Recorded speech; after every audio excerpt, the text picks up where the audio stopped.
People who have great ability to concentrate, great ability to focus, great ability to define and stay consistently within their priorities tend to be very successful in this world.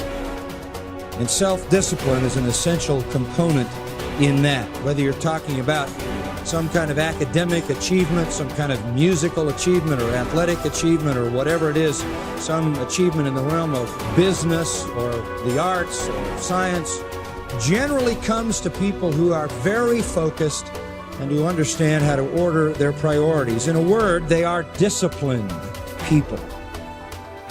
I've always been disciplined myself because I've always lived a disciplined life. I lived in a disciplined household, like there was no such thing as I don't want to.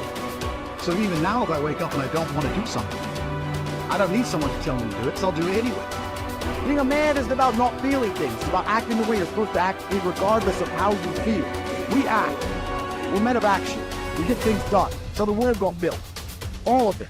You need to become a man of action. Stop worrying about how you feel. Stop worrying about what you're supposed to be doing. How about that? But what happens is, if you believe that there's very little potential, how much action are you going to take? Little. But they take little action, little results. Why? Because they have to start with a problem with their belief. They don't believe it's really going to happen for me. Maybe for Frank Kearns because he got the cool hair and stuff, or maybe it's for you because you're so driven, but it's not me. Maybe Tony Robbins because he's a freak, got these big teeth. Whatever their thought process is, right? They got this thing, right? And when you take a little potential with a little action, what kind of results do you get? Lousy little results. And when you get little results, what does that do to your belief? You go, see, I told you this was a waste of time. And then what happens? You tap even less potential. You take even less action. You get even worse results, and your belief gets even weaker. And this sucker feeds on itself until you are in a downward spiral. It's poisonous. It's poisonous and it's self-fulfilling. Now, what if something could happen that could come along and fill you with a sense of absolute certainty? Not like I believe, but where you know. In you guys' case, mine as well, we knew because we had to. Because we burned the boats. There was no other option. We had to find a way. We weren't going to live that way. We all did it in different ways and for different reasons, but in essence, that was it. If you get yourself in a state of certainty that this is going to work, I'm going to find a way, and if this doesn't work, I will make the way, then you tap a lot more potential. And when you're certain in your potential, you take massive action. When you take massive action, you really believe in something, you get great results. When you get great results, your brain goes, see, I told you I was a stud. I told you this thing would work out. Now you're even stronger. You tap more potential, take greater action, greater results. That's how you went from $300 in a week to $2,500 in 5 days to $100,000 in a month to $1 million in a day. Same thing with you. And we get momentum. That's why the rich get richer and the poor get poorer. If you just make a decision, it can be sometimes the day that starts you on a brand new journey. Sometimes when you look back on it, the day that you decided was just about as exciting as the day when you finally accomplished the project. That when you finally made the decision, you finally, got through whatever barriers kept you from making that decision, and finally you made a decision. Now, some decisions are incidental, and some are small, and some, are part of a working day. But sometimes decision-making can be one of the most important days of your life. Maybe a decision you postponed, and now you understand the penalty of postponing that decision. You've got to do something, and finally you come to the conclusion, today is the day. I now decide. And whether you decide on a new direction, whether you decide on a refinement in philosophy, whether you decide to act when before you haven't acted, you decide on a series of things that you're going to do, you decide. Deciding can be such an incredibly important, very exciting, inspirational day. So that can be an incredible source of inspiration. Now, if you don't follow through, it's not going to last all that long. If you decide and then, postpone and you decide but you still don't get to it for a week or a month or a year, soon all that energy and that source of inspiration is all dissipated.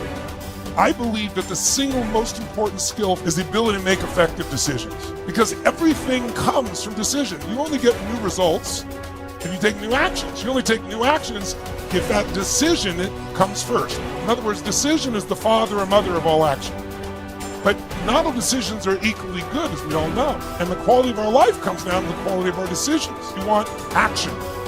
Action means you have to make some decisions along the way. And decisions, most people are so afraid to make the wrong decision, they don't make any decision. That is what you really need to be afraid of, being stagnant. So, get up and go. That idea isn't going to execute itself. You have to do it, and you have to do it now.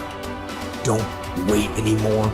Don't think anymore. Don't plan anymore. Don't contemplate anymore. Don't make any more excuses or justifications. Don't rationalize anything else. No. Take the risk. Take the gamble. Take action now. No complacency. By 66, Pompey had already earned the title Magnus, making him, in fact, and in name, Pompey the Great. He had reconquered Spain. He had served as Rome's consul not once but twice. He had defeated Spartacus in the Third Servile War. And now he was being sent to dispatch the Cilician pirates who terrorized the Mediterranean. Before he left, he stopped for a private consultation with the Stoic philosopher Posidonius, one of the great minds of the ancient world. Posidonius's advice might have seemed rather redundant.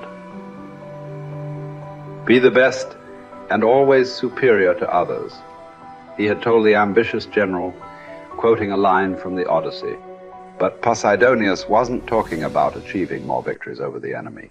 He was talking about conquering the self, not honors, but being honorable. Plutarch tells us about a far less famous general and statesman in Greece, many generations before Pompey.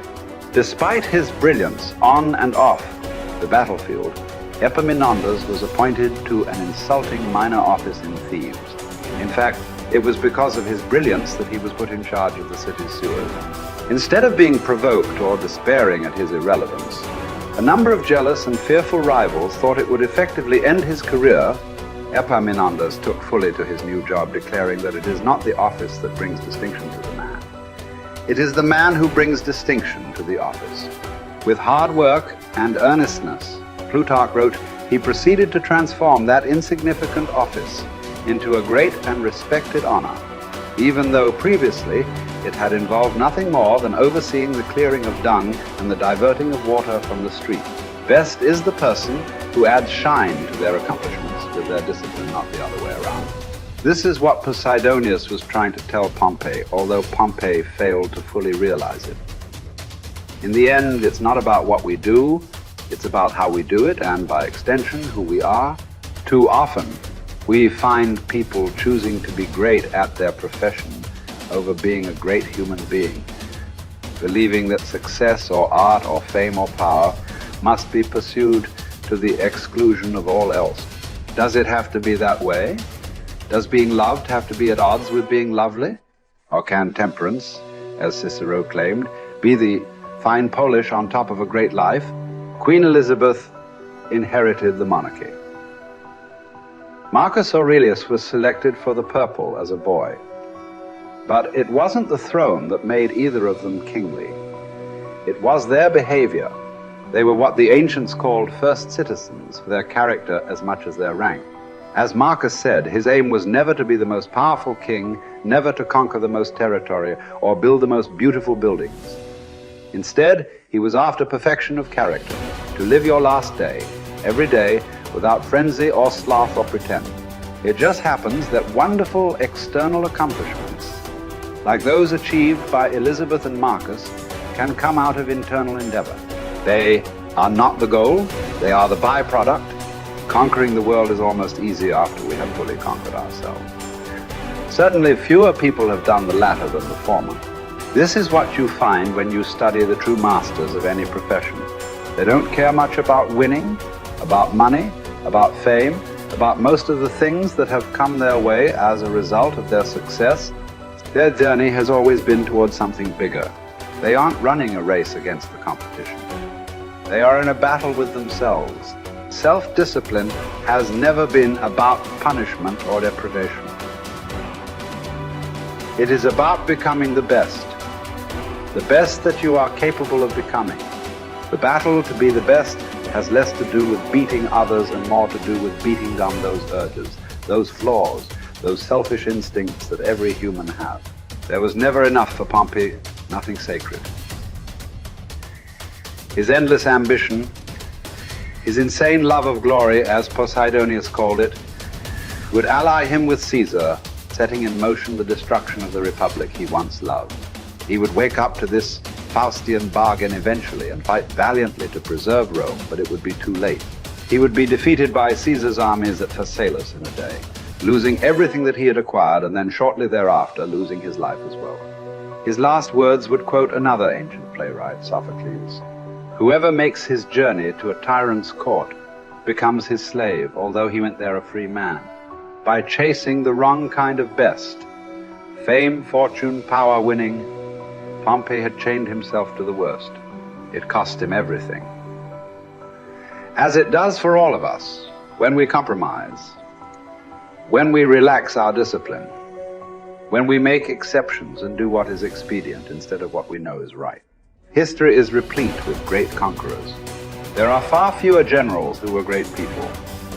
Talented writers, groundbreaking scientists, incredible athletes, bold entrepreneurs. All these types are rare.